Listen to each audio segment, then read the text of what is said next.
بسم اللہ الرحمن الرحیم۔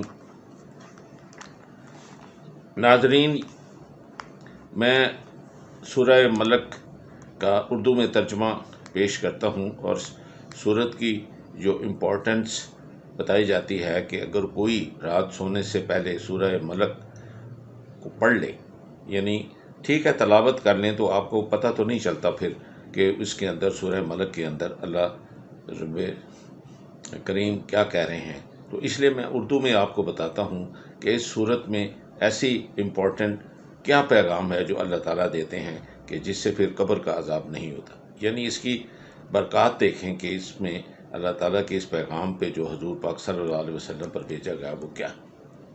شروع خدا کا نام لے کر، جو بڑا مہربان اور نہایت رحم والا ہے، وہ خدا جس کے ہاتھ میں بادشاہی ہے، بڑی برکت والا ہے، وہ ہر چیز پر قادر ہے۔ اسی نے موت اور زندگی کو پیدا کیا، یعنی اسی نے ہمیں پیدا کیا اور ہمیں موت دے گا، تاکہ تمہاری آزمائش کرے کہ تم میں کون اچھے عمل کرتا ہے، اور وہ زبردست اور بخشنے والا ہے۔ اس نے 7 آسمان اوپر تلے بنائے۔ اے دیکھنے والے، کیا تو خدا رحمان کی آفرینش میں کچھ نقص دیکھتا ہے؟ ذرا آنکھ اٹھا کر دیکھ، بھلا تجھ کو آسمان میں کوئی شگاف نظر آتا ہے؟ پھر دوبارہ اور پھر 6 بارہ نظر کر، تو نظر ہر بار تیرے پاس ناکام تھک کر لوٹ آئے گی۔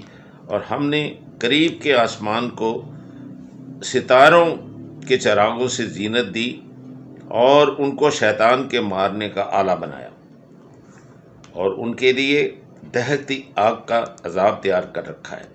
اور جن لوگوں نے اپنے پروردگار سے انکار کیا، ان کے لیے جہنم کا عذاب ہے، اور وہ برا ٹھکانہ ہے۔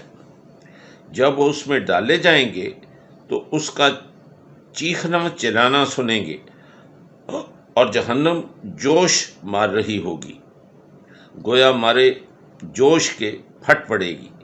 جب اس میں ان کی کوئی جماعت ڈالی جائے گی تو دوزخ کے داروغہ ان سے پوچھیں گے، کیا تمہارے پاس کوئی ہدایت کرنے والا نہیں آیا تھا؟ وہ کہیں گے، کیوں نہیں، ضرور ہمارے پاس ہدایت کرنے والا آیا تھا، لیکن ہم نے اس کو جھٹلا دیا اور کہا کہ خدا نے تو کوئی چیز نازل ہی نہیں کی، تم تو بڑی غلطی میں پڑے ہوئے ہو۔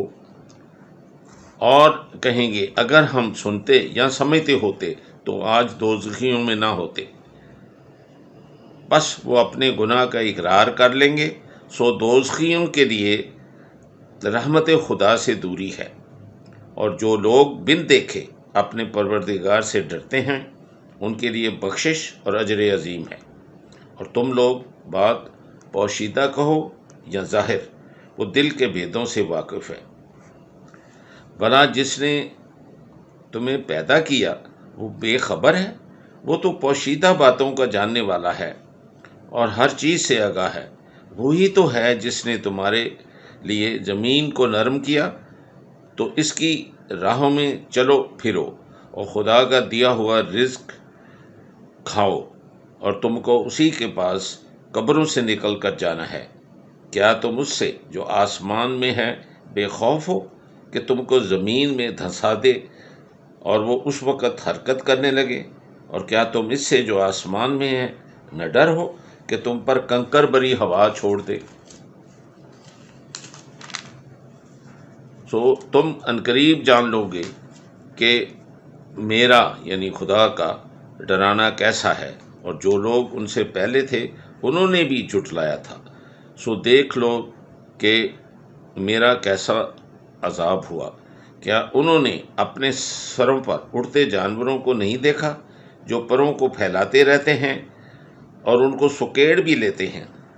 خدا کے سوا انہیں کوئی تھام نہیں سکتا، بے شک وہ ہر چیز کو دیکھ رہا ہے۔ بھلا ایسا کون ہے جو تمہاری فوج ہو کر خدا کے سوا تمہاری مدد کر سکے؟ کافر تو دھوکے میں ہیں۔ بھلا اگر وہ اپنا رزق بند کر لے تو کون ہے جو تم کو رزق دے؟ لیکن یہ سرکشی اور نفرت میں پھنسے ہوئے ہیں۔ بھلا جو شخص چلتا ہوا منہ کے بل گر پڑتا ہو وہ سیدھے راستے پر ہے یا وہ جو سیدھے راستے پر برابر چل رہا ہو؟ کہو وہ خدا ہی تو ہے جس نے تم کو پیدا کیا اور تمہارے کان اور آنکھیں اور دل بنائے، مگر تم کم احسان مانتے ہو۔ کہہ دو وہی ہے جس نے تم کو زمین میں پھیلایا اور اسی کے روبرو تم جمع کیے جاؤ گے۔ اور کافر کہتے ہیں کہ اگر تم سچے ہو تو یہ وعدہ کب پورا ہوگا؟ کہہ دو اس کا علم خدا ہی کو ہے، اور میں تو کھول کھول کر ڈر سنا دینے والا ہوں۔ سو جب وہ دیکھ لیں گے کہ وہ وعدہ قریب آ گیا تو کافروں کے منہ برے ہو جائیں گے اور ان سے کہا جائے گا یہ وہی ہے جس کے تم خواستگار تھے۔ کہو کہ بھلا دیکھو تو اگر خدا مجھ کو اور میرے ساتھیوں کو ہلاک کر دے یا ہم پر مہربانی کرے تو کون ہے جو کافروں کو دکھ دینے والے عذاب سے پناہ دے؟ کہہ دو کہ وہ جو خدائے رحمان ہے ہم اسی پر ایمان لائے اور اسی پر بھروسہ رکھتے ہیں۔ تم کو جلد معلوم ہو جائے گا کہ صریح گمراہی میں کون پڑ رہا تھا۔ کہو کہ بھلا دیکھو تو اگر تمہارا پانی جو تم پیتے ہو اور برتتے ہو خشک ہو جائے تو خدا کے سوا کون ہے جو تمہارے لیے شیریں پانی کا چشمہ بہا لائے؟